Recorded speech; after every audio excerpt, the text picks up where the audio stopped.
आज एक ऐसी ब्रीड की जानकारी देने वाले हैं जो ब्रीड काफ़ी लोकप्रिय इन दिनों हो रही है। वैसे तो देसी नस्लों में सारी ही ब्रीड अपने आप में अलग हैं, विशेष हैं और अच्छी हैं। लेकिन हर ब्रीड की अपनी खूबियां हैं, हर ब्रीड की अपनी खासियत है। और इन सारी ब्रीड्स में, इस लिस्ट में जो एक स्पेशल दर्जा रखती है, जो एक अपना अलग आप कह सकते हैं स्टेटस रखती है, वो गाय है थारपारकर नस्ल। और ये नस्ल अपनी सुंदरता की वजह से और अपनी रेयरिटी की वजह से ज़्यादा लोकप्रिय है। तो ये जो बछिया हम देख रहे हैं, ये एक 3.5 साल की उम्र की बछिया है और दूसरी बार इसने बच्चे को जन्म दिया। उसके बावजूद भी इसकी जो शारीरिक बनावट है, जो इसमें जो एक स्ट्रेंथ है, वो बरकरार है। तो थारपारकर नस्ल की इस तरह की प्योर ब्रीड की गायें अब बहुत ही थोड़ी रह गई हैं। प्योर नस्ल की गायें बहुत ही थोड़ी रह गई, और ऐसी गायों को हमने प्राप्त किया है इस तरह की बूढ़ी गायों से।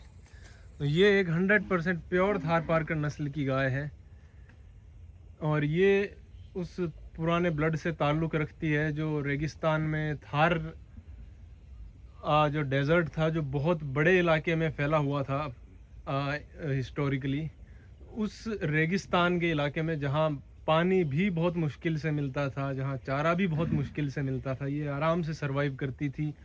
और लोगों की इकोनॉमीज़, जो डेज़र्ट पीपल की इकोनॉमीज़ थी, वो इन्हीं गायों पे बेस्ड थी।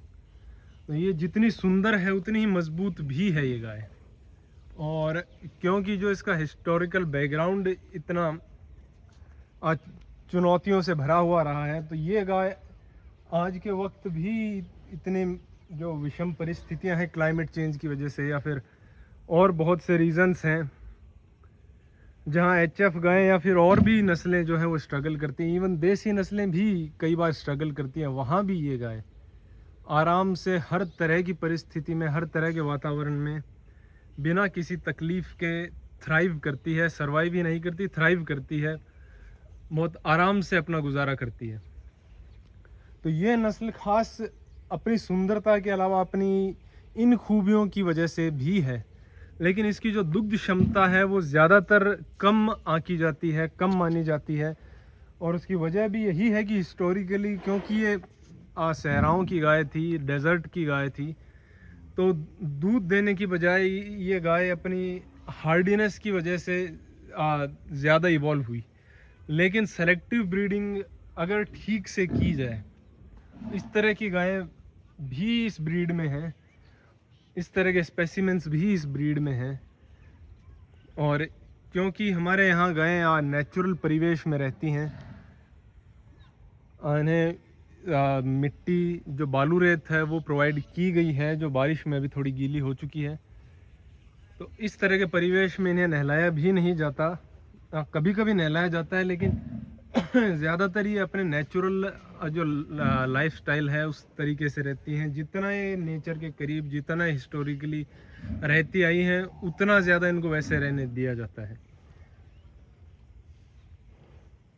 तो अगर दुग्ध क्षमता इन गायों में बढ़ाई जा सके तो ये नस्ल देसी गायों में एक अलग स्थान रखती है। और ज़्यादातर लोगों को इस नस्ल की जानकारी नहीं है। कोई भी सफ़ेद गाय, सामान्य गाय, और थारपारकर जो ट्रू थारपारकर है, उसमें बहुत बड़ा फ़र्क है। और फ़र्क का रीज़न है, छोड़ दे। फ़र्क का जो रीज़न है वो है इनकी जो एवोल्यूशनरी सर्कमस्टेंसेस हैं, एवोल्यूशनरी जो हालात हैं। इतनी हार्डीनेस में ये जो प्रॉपर ट्रू थारपारकर है वही डेवलप हो पाई है। और ये मार्शल यहाँ घूमता, और बहुत सी गायें वहाँ भी हैं। तो ब्रीड के लक्षण जो हैं वो देखना बहुत ज़रूरी है। जो इसकी नाभि है, नाभि ना ज़्यादा बड़ी ना ज़्यादा छोटी, इस तरह की लिनियर फ्लैप जिसे कहते हैं, एक लाइन की तरह लगातार चलती हुई। और इनका जो माथा है, जैसे इस गाय का उभरा हुआ है वैसे उभरा हुआ होना ज़रूरी है। बहुत ज़्यादा उभरा हुआ भी नहीं और बहुत ज़्यादा नीचे धंसा हुआ भी नहीं। और जो पूँछ है इसकी, ये इसकी पूंछ की एक्यूरेट लेंथ है। पूंछ जो घुटनों तक आती हुई पूंछ वो ज़्यादातर थार पार्कर में देखी जाती है। और जो अडर है, अडर ज़्यादातर इंटैक्ट होता है, पर जो लाइंस अब दुग्ध क्षमता वाली लाइंस जो डेवलप की जा रही हैं उनमें इस तरह का भारी भरकम अडर भी देखा जाता है। पर जो टीट्स हैं वो ज़्यादातर पिंक या वाइट कलर के होते हैं। और ये जो लाइंस नज़र आ रही हैं, ये लाइंस बहुत ज़रूरी है। ये लाइंस हरियाणा नस्ल में इस तरह से इतनी नज़र नहीं आती। थार पार्कर नस्ल में जो बारीक लाइंस हैं जो आप डिफ्रेंशिएट कर सकते हैं, ये बहुत ज़रूरी है। और इसका जो रंग है वो भी ग्रेइश रंग भी इस गाय में देखा जाता है, जैसे कि वो गाय है वो ग्रे रंग की गाय, और ये अब प्योर वाइट कलर की गाय है। तो ये रंग भी इसमें कुछ पैटर्न्स देखे जाते हैं। हालांकि इसमें लाल रंग डिस्क्वालीफाइंग होता है, ज़्यादातर नहीं देखा जाता। ग्रे और वाइट ये दो ही शेड्स ज़्यादा देखे जाते हैं। कई बार ब्लैक शेड भी आ जाता है, वो भी रेयर है। और पूंछ इन गायों की पतली होती है, ज़्यादा मोटी नहीं होती। साहिवाल के मुकाबले थोड़ी पतली होती है। और आँखों का जो इनका रंग है, आँखों की जो बनावट है, जिस तरह से काजल डाली हुई इनकी जो आँखें हैं, जो साहिवाल में भी नज़र आती हैं काजल डाली हुई, उस तरह की उस तरह की रिजेम्बलेंस लिए हुए वैसी ही गाय थार पार्कर नस्ल में भी होती हैं, वैसी ही आँखें। लेकिन फ़र्क ये है कि साहिवाल की जो गायें होती हैं उनकी जो आँखें होती हैं वो थोड़ी मोटी होती हैं, वो थोड़ी ऊपर की तरफ झुकी हुई जिस तरह से देखती हैं। और इनकी जो आँखें होती हैं वो उनसे थोड़ी सी बारीक, थोड़ी सी आप पतली कह सकते हैं। इतनी मोटी और इतनी ऊपर की तरफ देखती हुई नहीं होती है। कि स्ट्रेट इनका जो होता है वो स्ट्रेट हेड होता है, ये बहुत ज़रूरी है। अगर इनमें झुकाव ज़्यादा आने लगे, अगर इनकी जो गर्दन है वो नीचे झुकी हुई हो, ऊपर की तरफ एंगल लिए हुए हो, या हम्प बहुत ज़्यादा बड़ा हो, तो ये फिर ब्रीड में धीरे धीरे जो साहिवाल और राठी नस्लें हैं उनसे गाय मेल खाती चली जाती हैं। हालांकि स्लोप इन गायों में भी आता है और झुकी हुई गर्दन कुछ हद तक देखी जाती है, पर वो झुकी हुई होने के बावजूद भी एक स्ट्रेट अपीयरेंस, एक जो फ्रेम है वो एक बैलेंस्ड और सीधा फ्रेम नज़र आता है। जो हम्प है वो आगे वाले पैरों के लाइन में नज़र आता है। साहिवाल और राठी गायों में वो एक स्ट्रेट लाइन नहीं बनती। थार पार्कर में जो ज़्यादातर स्ट्रेट लाइन बनती है वो साहिवाल और राठी गायों में नहीं बनती। इनका जो स्ट्रक्चर है वो ज़्यादातर सीधा और बैलेंस्ड स्ट्रक्चर होता है। और जो मुंह का आगे वाला पार्ट है इनका, जो नॉस्ट्रल्स वाला पार्ट है और उससे ऊपर जो स्नाउट है, ये इनकी पतली होती हैं। साहिवाल में जो ज़्यादा मोटी देखी जाती हैं। और कान इनके ना ज़्यादा बड़े ना ज़्यादा छोटे, और अंदर से ज़्यादातर पिंक कलर के होते हैं। और कभी ब्लैकिश टिंज भी आता है इनमें थोड़ा, पर पिंक प्रीडोमिनेंटली एक पिंक शेड आना ज़रूरी है। और जॉइंट्स जो इनके हैं, जो इनकी बोन स्ट्रक्चर है वो ज़्यादातर पतली होती है, मोटी भी हो सकती है। अगर सेलेक्टिव ब्रीडिंग उस तरह से की जाए तो मोटी बोन्स भी देखी जाती हैं, पर ज़्यादातर इनकी बोन्स, स्पेशली जब साहिवाल गाय से कंपेयर करते हैं तो बोन डेंसिटी कम होती है। थोड़ी एजाइल, थोड़ी फुर्तीली ये गायें उनके कंपैरिजन में होती हैं, थोड़ी लाइट वेट भी आप कह सकते हैं। और टेम्परामेंट इन गायों का ज़्यादातर शांत ही देखा जाता है। थोड़ी शर्मीली होती हैं ये गायें, थोड़ी सेंसिटिव ज़्यादा होती हैं। थोड़ी सी भी माहौल में कोई अगर कोई बदलाव आने लगे तो ये गायें उसे तुरंत भांप लेती हैं। तो इन्हें जो मनुष्य का लगाव ज़्यादा चाहिए, और गायों के मुकाबले ज़्यादा सेंसिटिव होती हैं ये। और ये जो मिल्क वेन्स यहाँ भी देख सकते हैं, ये वेन्स, और ये वेन्स जो अभी डेवलप हो रही हैं, जब ये गाय 3rd-4th लैक्टेशन में आएगी तो एक रिमार्केबल गाय बनेगी अपनी माँ की तरह। हमारी जो जमुना गाय थी ये उस गाय की बेटी है। तो दुग्ध क्षमता, इसका अडर अपने आप में एक स्टोरी बयान कर रहा है, इसमें बताने की ज़रूरत नहीं है। और इस गाय की लाइव मिल्किंग भी हम दिखाएंगे आने वाले वक्त में।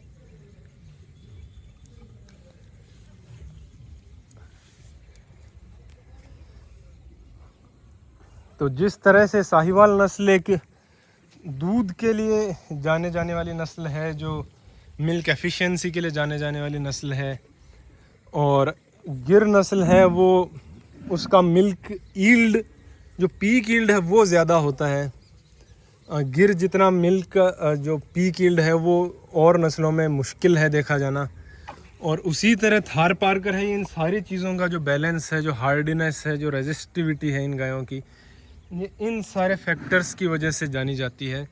तो हर इंडिजिनस ब्रीड की अपनी कुछ ख़ास बातें हैं, हर इंडिजिनस ब्रीड के अपने कुछ ख़ास जो हैं वो लक्षण हैं, खूबियां हैं, उनकी कैरेक्टरिस्टिक्स हैं।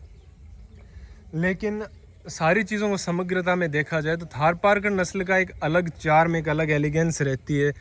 और ये इनकी सुंदरता, इनके बिहेवियर, इनके टेम्परामेंट, जो इनकी सेंसिटिव शर्मीली नेचर है उसकी वजह से, और इनफैक्ट इनका जो दूध का फ्लेवर है वो भी और गायों से थोड़ा अलग होता है। अगर बारीकी से देखा जाए तो इनके जो दूध का फ्लेवर है वो थोड़ा सा हल्का होता है शरीर के लिए, थोड़ा सा ज़्यादा डाइजेस्टेबल होता है, ज़्यादा इजीली डाइजेस्टेबल होता है।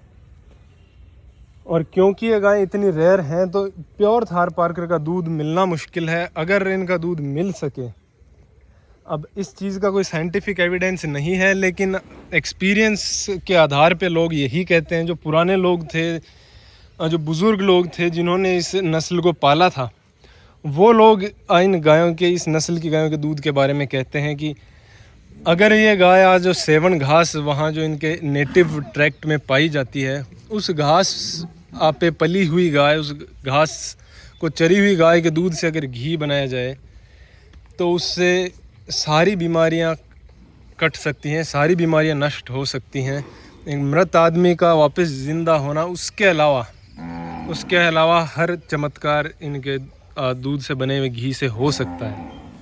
तो प्योर थार पारकर नस्लों को संरक्षित करना भी ज़रूरी है, बहुत ज़रूरी है।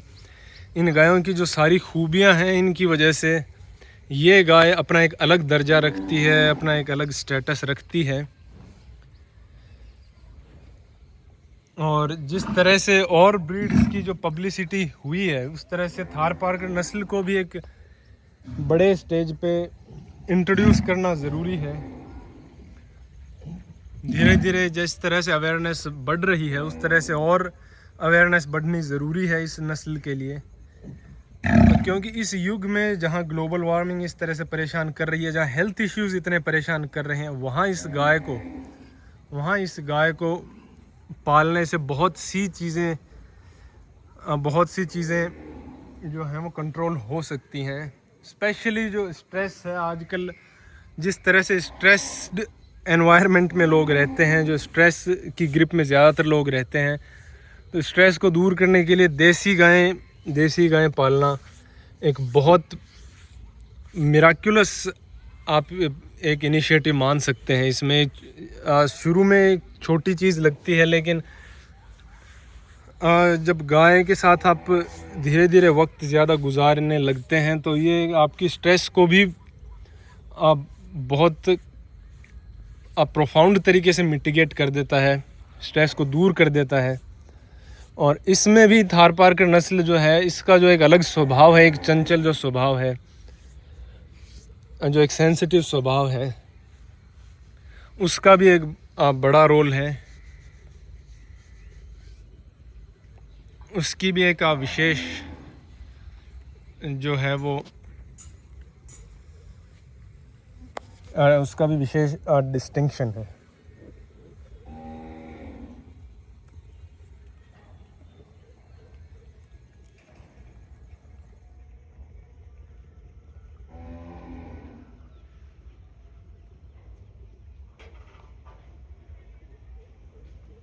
और ये थार पारकर नस्ल का जो हर्ड है, इनसे जन्म लेने वाली जो एलीट बछड़ियां हैं, वो जब गायें बनेंगी, इस तरह की गायें बन के उभरेंगी, इस तरह के बुल्स के थ्रू जब सेलेक्टिव ब्रीडिंग होगी, तो इस नस्ल का जो फुल पोटेंशियल है वो सामने बड़े स्टेज पे नज़र आ सकता है।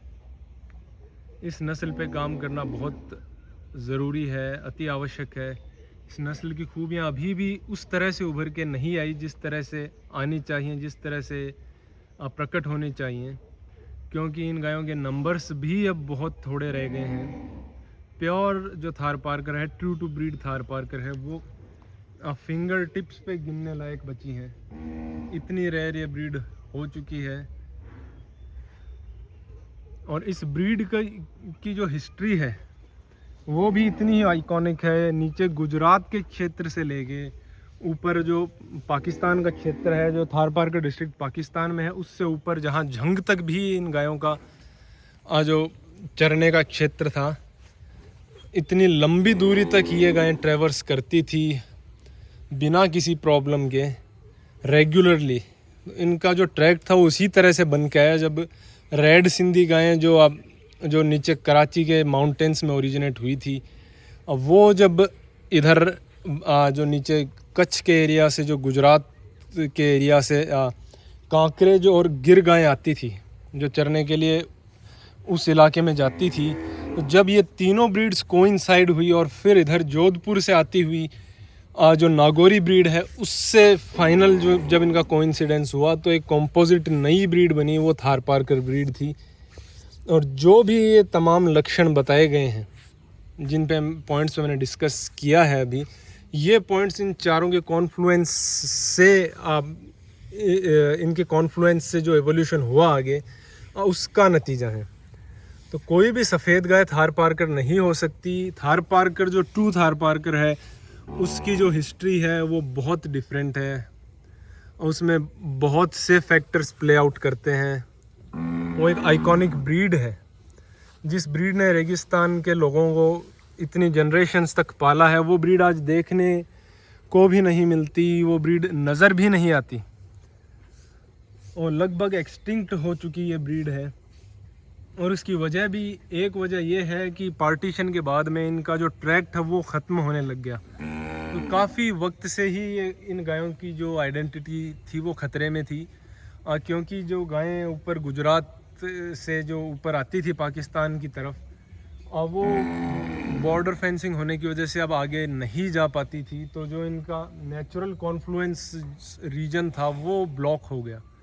और उसके बाद जो ऊपर से राठी नस्लें थी या फिर कांकरेज नस्लें थी, जो नीचे से, इनका डोमिनेंस ज़्यादा होते होते फिर जो ये ब्रीड थी 50-60 साल पहले ही लुप्त होनी शुरू हो गई थी।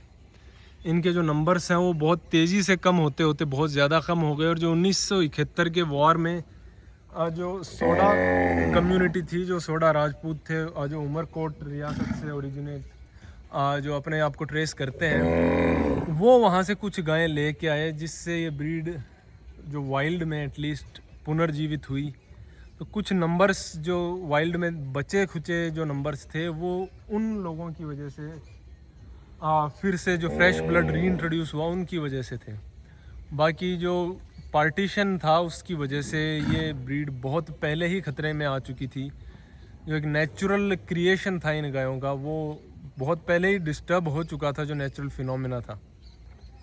और वो गायें भी जो सोडों की ओरिजिनल गायें थी, वो गायें भी फिर धीरे धीरे इन्हीं बुल्स का, ऐसी मिक्स ब्रीडिंग का शिकार होते होते, इसी इग्नोरेंस का, लोगों ने भी इस चीज़ पे ध्यान नहीं दिया, क्योंकि जो इकोनॉमीज़ थी वो भी रीशेप हुई, गायों का जो रोल था वो भी कम होते होते बहुत ही कम रह गया। तो ये ब्रीड लुप्त हो गई वाइल्ड में। और जो कुछ फार्म्स हैं, सरकारी फार्म्स हैं, जो LRS चांदन हैं, जिस फार्म से ये बछिया बिलोंग करती है, जो इस बछिया का इंटैक्ट अडर नज़र आता है, वो उस फार्म की ही एक टिपिकल कैरेक्टरिस्टिक है, जो 7 लीटर तक फर्स्ट टाइमर बच्चियाँ आराम से दूध देती हैं उस लाइन की। इतने छोटे अडर में ये उस लाइन की जो है वो एक लेगेसी है। और ये लेगेसी जो है वो रेगिस्तानी परिस्थितियों से उत्पन्न हुई है, डेवलप हुई है। तो कुछ जो 3 सरकारी फार्म्स हैं, जो सारे सरकारी फार्म्स इवेंचुअली या चांदन फार्म से ही जो हैं वो अपने आप को ट्रेस करते हैं, उनकी वजह से जो कुछ ब्लड बचा था वो आज हमारे सामने फिर से ब्रीडिंग के लिए अवेलेबल है। तो इसको अब बचाना बहुत ज़रूरी है। इस ब्लड को फिर से रिक्रिएट करना, रीजुविनेट करना और रेजुविनेट करना बहुत ज़रूरी है।